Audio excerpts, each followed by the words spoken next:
सिर्फ 24 साल की उम्र में वीर गति को प्राप्त होने वाले भारत के ऐसे स्वतंत्रता सेनानी जिन्होंने भारत की आज़ादी में अहम भूमिका निभाई, जिन्होंने अंग्रेज़ों के हाथों मरने से अच्छा खुद को गोली मारने का विकल्प चुना। दुश्मनों की गोलियों का सामना हम करेंगे, आज़ाद ही हैं और आज़ाद ही रहेंगे। ये शब्द थे भारत के महान क्रांतिकारी चंद्रशेखर आज़ाद जी के, जिन्होंने प्रतिज्ञा ली थी कि जब तक जिंदा रहेंगे तब तक आज़ादी के साथ जीवन जिएंगे। और कहीं ना कहीं उनकी यही सोच अंग्रेज़ों पर भारी पड़ने लगी और उन्हें आगे जाकर भारत छोड़कर अपने देश लौटना पड़ा। आज की इस वीडियो में हम आपको चंद्रशेखर आज़ाद जी के जीवन से जुड़ी कुछ ऐसी बातें बताएंगे जिनके बारे में आपने किताबों में भी नहीं पढ़ा होगा। कुछ ऐसे राज जो लोगों से आज भी छुपे हुए हैं। हमें लगता है कि आज के समय आज़ाद भारत में रह रहे लोगों को चंद्रशेखर आज़ाद जी की सोच के बारे में ज़रूर मालूम होना चाहिए। तो आइए शुरू करते हैं वीडियो को। चंद्रशेखर आज़ाद जी का जन्म मध्य प्रदेश के झाबुआ डिस्ट्रिक्ट के भाबरा गांव में एक ब्राह्मण परिवार में 23 जुलाई सन 1906 को हुआ था। उनके पूर्वज वर्तमान के उन्नाव जिले के गांव बदरका से थे। उस समय उनका नाम चंद्रशेखर तिवारी था। उनके पिता पंडित सीताराम तिवारी सूखा पड़ने के समय अपने पैतृक निवास बदरका को छोड़कर पहले कुछ दिनों मध्य प्रदेश अलीराजपुर रियासत में नौकरी करते रहे, फिर जाकर भाबरा गांव में बस गए। यही वो जगह थी जहां पर चंद्रशेखर का बचपन गुजरा था। उनकी मां का नाम जगरानी देवी था। आज़ाद का प्रारंभिक जीवन आदिवासी बाहुल्य क्षेत्र में स्थित भाबरा गांव में बीता। बचपन के दिनों में आज़ाद ने यहाँ के बच्चों के साथ खूब धनुष बाण चलाए। इस प्रकार उन्होंने निशानेबाजी बचपन में ही सीख ली थी। बचपन के दिनों से ही चंद्रशेखर की सोच बाकी लोगों से काफ़ी अलग थी। वो हमेशा सोचते थे कि हम अपने ही देश में गुलामी भरा जीवन क्यों जी रहे हैं। बचपन के दिनों में ही उनके अंदर भारत को आज़ाद कराने की इच्छा जाग चुकी थी। उनकी माता चाहती थी कि चंद्रशेखर काशी जाकर संस्कृत की पढ़ाई करे। उस समय बनारस क्रांतिकारियों का गढ़ था। चंद्रशेखर को पढ़ाई में उतनी रुचि नहीं थी, बल्कि उन्होंने भारत को आज़ादी दिलाने की जिद पकड़ रखी थी। 14 साल की उम्र में ही उन्होंने अपनी पढ़ाई छोड़ दी और मुंबई आ गए, जहां उन्होंने एक बंदरगाह पर नौकरी करना शुरू किया। चंद्रशेखर ने काफ़ी समय तक यहां पर काम किया, लेकिन जब उन्हें समझ में आया कि अगर उन्हें अपना पेट पालने के लिए नौकरी करनी है तो वो इस काम को अपने गांव में रहकर भी कर सकते हैं। लेकिन उनके अंदर असली क्रांतिकारी की चिंगारी तब जगी जब देश ने जलियांवाला बाग देखा। इस हादसे ने पूरे देश को अंदर से तोड़ दिया था।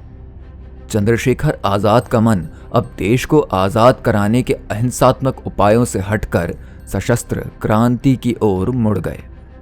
साल 1921 के समय जब चंद्रशेखर आज़ाद सिर्फ 15 साल के थे, तब उन्होंने फैसला किया कि वह महात्मा गांधी के असहयोग आंदोलन से जुड़ेंगे। इस आंदोलन में उन्होंने बढ़ चढ़कर हिस्सा लिया और उन्हें जेल में भी जाना पड़ा। वो जेल में कई बड़े बड़े क्रांतिकारियों के साथ रहे। इतनी कम उम्र में जेल की सलाखों के पीछे देखकर कोर्ट में जज ने उनसे पूछा कि तुम्हारा नाम क्या है। तब चंद्रशेखर आज़ाद ने सबके सामने कहा कि मेरा नाम आज़ाद है। जब जज ने उनसे उनके पिता का नाम पूछा तो उन्होंने कहा स्वतंत्रता। और जब उनसे पूछा गया कि तुम्हारा पता क्या है, तब उन्होंने कहा कारावास। चंद्रशेखर आज़ाद ने जिस बेबाकी से जज के सवालों का उत्तर दिया, उसे देखकर अंग्रेज़ों के अलावा जज भी तिलमिला गया और चंद्रशेखर आज़ाद को 15 कोड़े मारने की सज़ा सुनाई गई। लेकिन जब चंद्रशेखर आज़ाद को कोड़े लगाए जा रहे थे, तब उनके मुंह से सिर्फ एक ही शब्द निकलता था, वंदे मातरम, भारत माता की जय। जेल से छूटने के बाद जब चंद्रशेखर बाहर आए, तब लोगों ने उन्हें एक नया नाम दे दिया। लोग उन्हें चंद्रशेखर आज़ाद के नाम से बुलाने लगे। फिर आया साल 1922, जब महात्मा गांधी ने असहयोग आंदोलन बंद कर दिया। इसके बाद चंद्रशेखर आजाद की मुलाकात मनमथनाथ गुप्ता से हुई, जो उस दौर के महान लेखक हुआ करते थे। इसी के साथ उनकी मुलाकात राम प्रसाद बिस्मिल और अशफाक उल्लाह खान से भी हुई।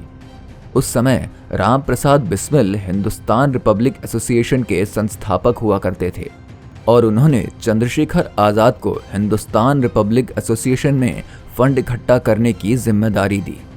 उन दिनों अंग्रेजों के सामानों को इकट्ठा करके फंड को इकट्ठा किया जाता था।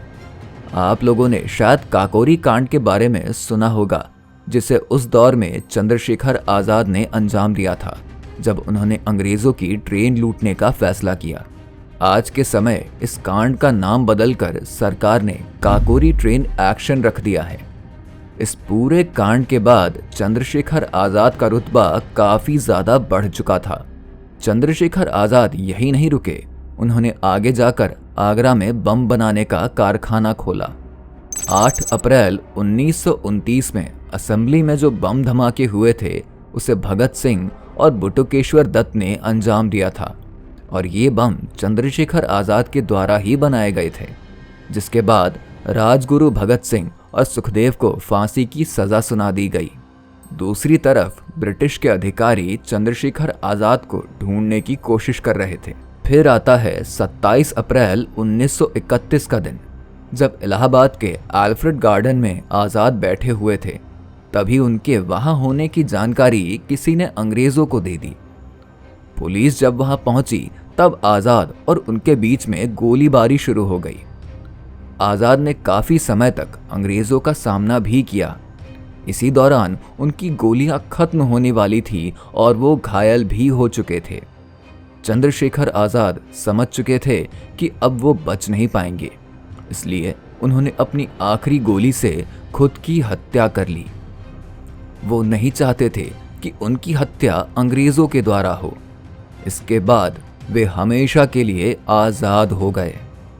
दोस्तों, यहाँ तक कि चंद्रशेखर आजाद की डेड बॉडी भी उनके परिवार वालों को नहीं मिल पाई थी, क्योंकि अंग्रेज मिट्टी का तेल डालकर उनकी बॉडी को जला चुके थे और बची कुची बॉडी का संस्कार उन्होंने पूरी विधि के साथ किया और त्रिवेणी संगम में उनकी अस्थियां विसर्जित करी।